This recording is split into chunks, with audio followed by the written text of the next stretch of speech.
Audio update, June 23rd, 2017. Today we did a lot of stuff already. We got up and drove to Gautier.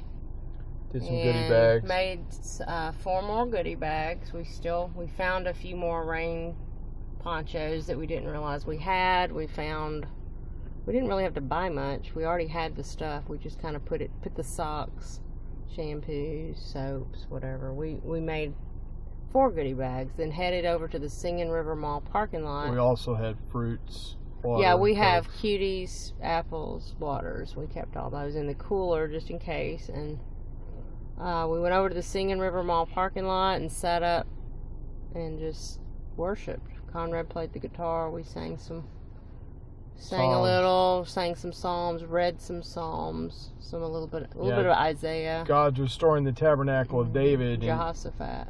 We read this great part in 2nd Chronicles. You want to be inspired. 2nd Chronicles 20 is, basically you fast, you worship, and a principality is brought down, man. Yeah, you don't have to fight the battle yourself. The Lord will be your deliverer. You just have to seek God. Wait on the Lord, worship the Lord. Then we went and got our room, right?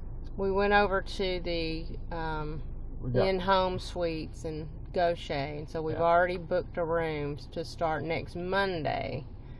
Yeah. We're going to start next Monday there and go for 1 week there. So we figure we go ahead and get that taken care of. So we've got our next place to live, and it's a kitchenette. It doesn't have all the same amenities, but we feel like it's a good place. Yeah, the price is crazy good. It's got a pool. That's Conrad's favorite. I want to swim. I got to keep, exercise profitable. Plus, it's a great place to minister. Plus, it's next to this. Actually, it's next to a lot of places where there's some foot traffic. Yeah, so we can actually walk over to the Goodwill. There's a bunch of shops. There's just a lot of things. It's right across the street from the Singing River Mall parking lot, that big property we marched around. So we could go out there and walk. And I'm not sure if where we are. We don't know what we're going to do, but it's just a really good central location. Where we are now, the rain is probably the major factor while we've been driving and ministering. But right where we are, it's just not really presenting itself to talk to too many people. It could be many factors, but I think this new place we're staying has got a lot of foot traffic. Today we already ministered to 2 people. One of them, he was a homeless man with his head down. We were coming out from getting our property, from renting the property. We saw this man seated by the gas station. So we pulled in. His name's George.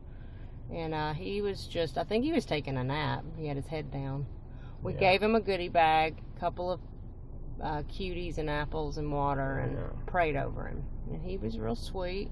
He reached out and took my hand and said, "What's your name?" So he was a sweet man, and he needed that stuff. He really has very, very little.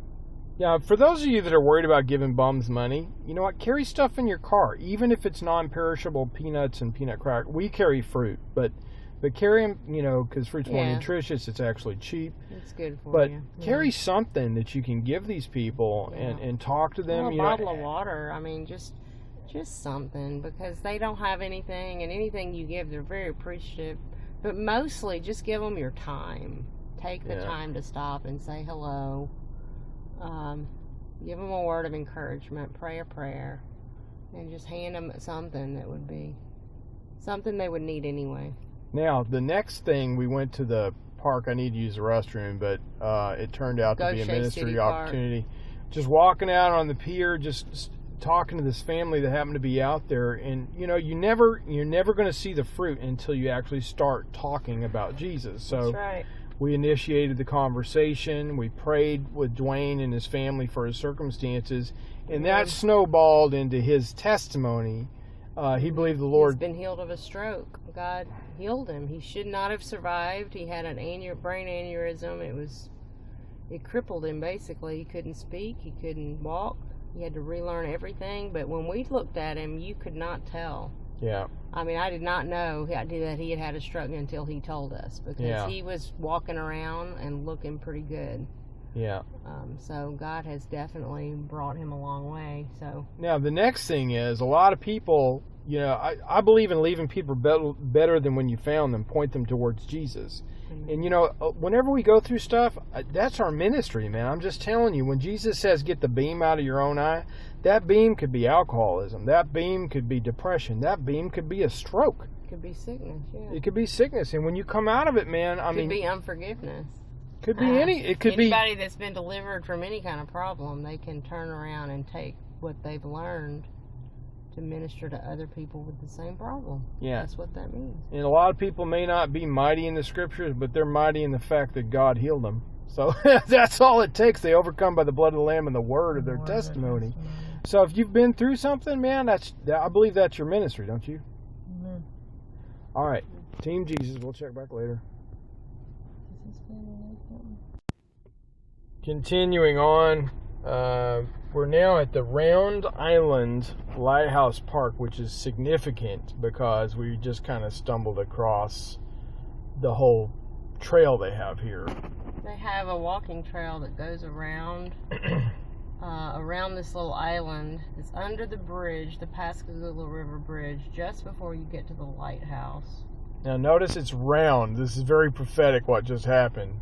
We're walking around the trail. We noticed this little interesting, I guess, makeshift, they call it a classroom. It looks like a stage with some seating made out of culverts, like they've got these big concrete tube seats. It's just, you'd have to see it to understand, but we were just kind of hanging out and looking at it and thinking, you know, this is like a stage, the Greek model, you know, where somebody stands on a stage and speaks to the congregation.